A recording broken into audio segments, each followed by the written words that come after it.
Hello everyone. आज के इस वीडियो में हम बात करने वाले हैं आईआरएफसी लिमिटेड कंपनी के बारे में। तो कंपनी ने अपना ऑफिशियल नोटिफिकेशन जारी करते हुए कुछ बड़ा अपडेट दिया है और साथ ही क्वार्टर फर्स्ट के कुछ बड़े आंकड़े भी जारी कर दिए हैं, जिन्हें आपके साथ डिस्कस तो करेंगे ही। लेकिन दूसरी साइड यहाँ पर रेलवे सेक्टर की एक और कंपनी है आरवीएनएल। इसके लिए भी दोस्तों दो जबरदस्त अपडेट आए हुए हैं। कुछ दोस्तों यहाँ पर डील्स वगैरह इस कंपनी ने की है, जिसकी वजह से इस कंपनी का मोमेंटम एक जबरदस्त अब बन सकता है। तो दोस्तों इन्हें दोनों कंपनियों पर बारी बारी से बात करेंगे। तो सबसे पहले बात करते हैं आईआरएफसी लिमिटेड कंपनी के बारे में। तो जैसा कि इस कंपनी में तो आज शुरुआती दिन में बहुत ही बड़ी गैप डाउन थी, लगभग 135 रुपए के आसपास कंपनी टूट गई थी। लेकिन जैसे ही सिलसिला यहां पर बदला है तो आप देख सकते हैं कितना अच्छा बुलिश पैटर्न बना है। तो इस गिरावट के पीछे दोस्तों सबसे बड़ा कारण यह है कि ईरान और इजराइल के बीच में युद्ध की स्थिति बहुत ही ज्यादा बढ़ चुकी है और उसकी वजह से दोस्तों बहुत ही बड़ी गिरावट है इंडियन स्टॉक मार्केट में शुरुआती दिन मिल गई। लेकिन खुद पीएम नरेंद्र मोदी एक देश के दौरे पर गए हैं और वहां से कोई पॉजिटिव अपडेट आया और उसी वजह से आप देख सकते हैं कि जबरदस्त रैली इन दोनों कंपनियों के शेयरों में देखने को मिल गई है, आईआरएफसी और आरवीएनएल दोनों के अंदर। जैसा कि आप देख पाएंगे पिछले ट्रेडिंग सेशंस के अनुसार एफआई से जो लगातार अपनी सेलिंग प्रेशर को बढ़ा रहे थे क्योंकि युद्ध की स्थिति ज्यादा बढ़ रही थी। लेकिन इसका ही इंपैक्ट दोस्तों इंडियन स्टॉक मार्केट और यूएस मार्केट पर पिछले ट्रेडिंग सेशन पड़ा था। जो डाउ जोन्स था वो लगभग 1.5% के आसपास टूट गया था। तो अब दोस्तों इंडियन स्टॉक मार्केट क्लोज हुआ है, तो उसके बाद अब डाउ जोन्स ओपन होने वाला है और उसके जस्ट बाद ही दोस्तों यहां पर इसका क्या रिएक्शन रहेगा सुबह तक, तो वो है दोस्तों इंपैक्ट डालेगा इंडियन स्टॉक मार्केट पर। लेकिन आज इंडियन स्टॉक मार्केट आप देख सकते हैं जबरदस्त पैटर्न बनाए और उसकी वजह से इंडियन स्टॉक मार्केट के हर शेयर के अंदर पॉजिटिविटी बनी रही।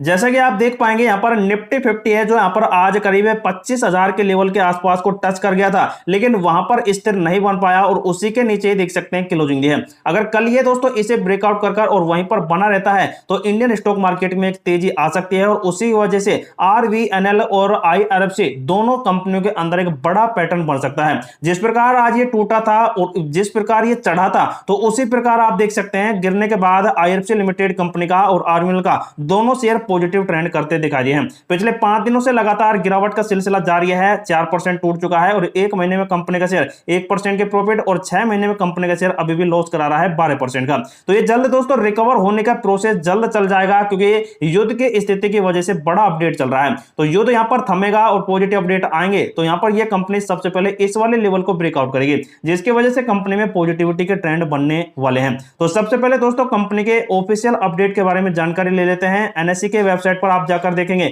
अनाउंसमेंट के फोल्डर में, तो यहां पर देख सकते हैं कंपनी ने आज अपना एक ऑफिशियल नोटिफिकेशन जारी कर दिया है जो कुछ इस प्रकार से है। जैसा कि देख सकते हैं कंपनी ने अपने मैनेजमेंट में चेंज करते हुए एक बहुत ही बड़ा यहां पर अपॉइंटमेंट कर दिया है और इसमें देख सकते हैं यहां पर कंपनी का कहना है कि as amended from time to time and other applicable regulatory this is to inform that mister Deepa Kotian, जो कि इस कंपनी के लिए देख सकते हैं ज्वाइन होने वाले हैं एग्जीक्यूटिव डायरेक्टर के रूप में, वो भी फाइनेंस वाले। तो इनको देख सकते हैं आज 16 जून 2025 को यहां पर ला दिया गया है, इस कंपनी के अंदर अपॉइंटमेंट भी कर दिया गया है, जिसका बिजनेस प्रोफाइल वगैरह आप देख ही सकते हैं। यहां पर सब प्रकार से यहां पर कंपनी ने अपडेट दिया है।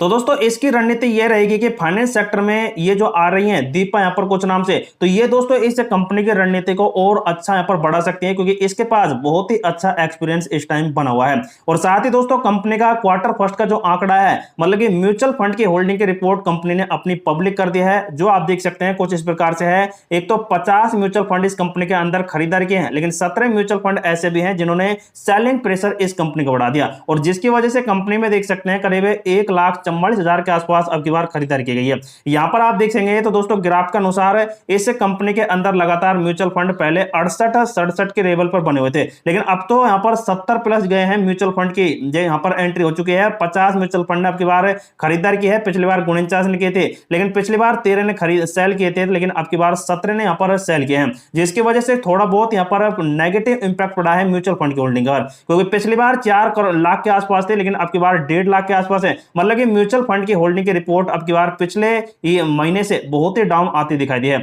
और दोस्तों ये क्वार्टर फर्स्ट के आंकड़े माने जाते हैं क्योंकि आप देख सकते हैं यहाँ पर मार्च का सेशन जैसे ही कंप्लीट हुआ है, तो उसके बाद दोस्तों अब 2026 का क्वार्टरली ईयर चालू हो गया है। तो ऐसे में दोस्तों अब ये पहला महीने रहेगा, ये दूसरा महीने रहेगा और जैसे जून का मंथ कंप्लीट होगा तो उसके बाद दोस्तों कंपनी के रिजल्ट वगैरह आने लग जाएंगे और जो इन वाले अपडेट्स पर भी दोस्तों डिपेंड करता है। जैसा कि दोस्तों अब की बार गिरोह ने देख सकते हैं सबसे ज्यादा खरीदारी की है, लगभग 33,000 के आसपास है, लेकिन एसबीआई भी देख सकते हैं आपकी बार सेल करता दिखाई दिया है लगभग सॉरी यहाँ पर ये तो है 3 लाख से ज्यादा और ये है दोस्तों 3.5 लाख से ज्यादा। तो इनमें दोस्तों ये खरीदार रहा और ये देख सकते हैं लॉस करता दिखाई दिया है, जिसकी रिपोर्ट आप देख सकते हैं कुछ इस प्रकार से है। और इनकी रिपोर्ट दोस्तों यहाँ पर आप देखेंगे लास्ट तक तो लगभग 1.5 लाख के आसपास देख सकते हैं अभी म्यूचुअल फंड की होल्डिंग की रिपोर्ट पॉजिटिव आ चुकी है। तो इसका इंपैक्ट दोस्तों कहीं ना कहीं पॉजिटिव पड़ेगा। आज का मार्केट जो कंपनी का चला है वो भी आप देख लीजिए 137 लाख के आसपास कंपनी में वॉल्यूम बना, जिनमें से 28-29% देख सकते हैं कंपनी के अंदर डेली पोजीशन है, जो काफी ज्यादा डाउन यहां पर बन रही है। लेकिन अब बारी आती है दोस्तों कंपनी के RVNL लिमिटेड कंपनी के बारे में। तो जैसा कि दोस्तों मैंने IRFC लिमिटेड कंपनी के अनुसार आपको डिफाइन कर बताया था कि कंपनी में इतनी बड़ी गिरावट और इतना बड़ा प्रेशर पॉजिटिव कैसे बना, वो सब दोस्तों इंडियन स्टॉक मार्केट के अनुसार बना था, जिसका डिफाइन मैंने कर ही दिया है। लेकिन मेन बात आती है कि कंपनी के अंदर आखिर अपडेट क्या आए हुए हैं। तो जैसा कि दोस्तों पहला अपडेट यह है कि RVNL अपनी 4 बड़ी रेलवे परियोजनाओं के लिए परमाणु रिएक्टर बनाने हेतु रूस की रोसाटोस के साथ बातचीत कर रही है। तो दोस्तों एक बहुत ही बड़ी पॉजिटिव अपडेट यहां से निकल कर आ रही है RVNL के लिए, क्योंकि अंतरराज्यीय बाजारों में कंपनी अपनी एक बड़ी छाप छोड़ने के लिए तैयार है। 15 जून कल ये अपडेट आ गया था, जिसमें देख सकते हैं रेल मंत्रालय का सार्वजनिक क्षेत्र उपक्रम मतलब कि PSU यहां पर कंपनी है RVNL, जो ऋषिकेश कर्णप्रयाग लाइन सहित अपनी 4 चालू मेगा परियोजनाओं की ऊर्जा आवश्यकताओं को पूरा करने के लिए छोटा मॉड्यूल रिएक्टर मतलब कि SMR बनाने के लिए रूस की सरकारी स्वामित्व वाली परमाणु ऊर्जा कंपनी रोसाटोस से बात करती दिखाई दे रही है। तो इस अपडेट से दोस्तों इस कंपनी की बुलंदियां और पहुंच जाएंगी, क्योंकि कंपनी का दोस्तों यहां पर यही सबसे बड़ा काम है। RVNL के निदेशक हैं MP सिंह ने बताया कि इस संबंध में रूस कंपनी के साथ गुरुवार को बैठक हुई है और उन्होंने आगे कहा कि परमाणु ऊर्जा की ओर कदम बढ़ाना और इस साल के बजट में जीवाश्म ईंधन पर निर्भरता कम करने के लिए SMR मतलब कि एक पर रिएक्टर यहां पर होता है उसको विकसित करने की घोषणा और भारतीय रेलवे के 2030 तक के नेट जीरो हासिल करने के लक्ष्य को भी पूरा करना है। तो दोस्तों जो कोयले से बिजली अब बनकर यहां पर रेल चल रही है तो उसे यहां पर बंद कर जाएगा और रिएक्टर स्केल पर दोस्तों अब इन रेलों को पटरियों पर दौड़ाया जाएगा, जिसकी वजह से दोस्तों कंपनी का ये एक बहुत ही अच्छा अपडेट रहेगा। जैसा कि आप देख सकते हैं यहां पर उन्नत परमाणु रिएक्टर है और जिसकी बिजली क्षमता है वो 300 मेगावाट प्रति यूनिट तक है और इन्होंने स्थापित करने के लिए एक बहुत ही बड़ी आवश्यकता जताई है। तो ये दोस्तों एक बहुत ही बड़ा अपडेट देख सकते हैं यहाँ पर आया हुआ है, जिसे आप वीडियो पॉज कर भी देख सकते हैं। इस प्रकार से दोस्तों कंपनी के ये अपडेट थे।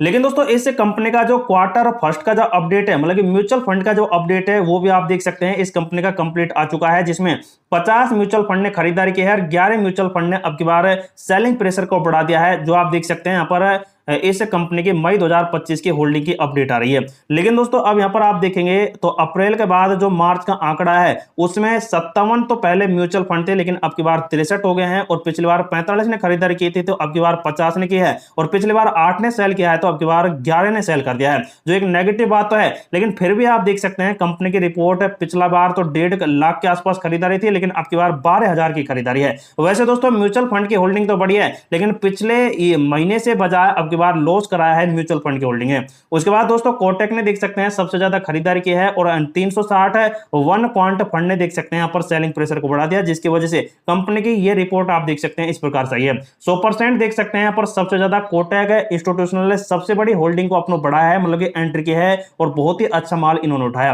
तो इसकी कंप्लीट रिपोर्ट भी आप देख सकते हैं कुछ इस प्रकार से आई पॉजिटिव, जिसका इंपैक्ट दोस्तों कंपनी पर शानदार पड़ेगा। और आज का यहाँ पर जो अपडेट था कंपनी का वो ये था, एक तो दोस्तों कंपनी ने पॉजिटिव ट्रेंड चलाया जिसकी वजह से कंपनी पॉजिटिव ट्रेंड करते दिखाई भी दे रही है, लेकिन जल्द दोस्तों कंपनी के अंदर पॉजिटिव प्रोसेस आने लग जाएंगे। साथ ही 80 लाख के आसपास वॉल्यूम बना, जिनमें से 18% डिलीट पोजीशन है, मतलब ये कंपनी का दोस्तों ट्रेंड ही काफी ज्यादा डाउन दिखाई दे रहा है। तो दोस्तों ये थे दोनों कंपनियों के आज के बड़े अपडेट जो आपके साथ डिस्कस किए। लेकिन जो भी इन कंपनियों में सेल बाय एंड होल्डिंग का डिसीजन लेता है तो उनके लिए ये वीडियो सिर्फ इंफॉर्मेटिव पर्पज से प्रोवाइड कराई गई, तो आप अपने फाइनेंशियल एडवाइजर से सलाह लें, उसके बाद इन कंपनियों में अपना सेल बाय एंड होल्डिंग का डिसीजन ले सकते हैं।